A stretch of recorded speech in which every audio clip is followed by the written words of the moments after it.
customs form is used to declare the package contents in order to pass through the corresponding customs agencies that control the flow of goods in and out of each country.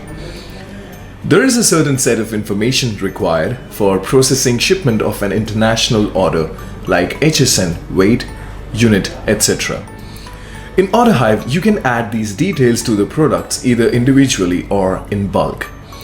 And this information is further required while generating. Once you have created a shipment, you can download or print customs form from the shipments page.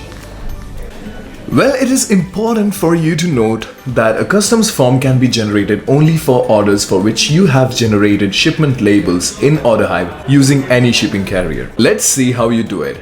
Go to the shipments page. Select any particular international shipment with a double click and then click on customs form.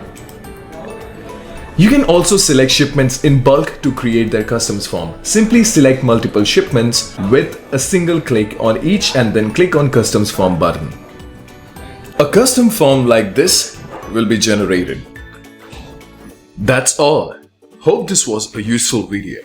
If you have any more queries, don't forget to go to the bottom right corner and use this feature to chat with our Orderhive expert. And as always, thank you for watching the video, and do not forget to subscribe to the Orderhive channel for more such videos on Orderhive.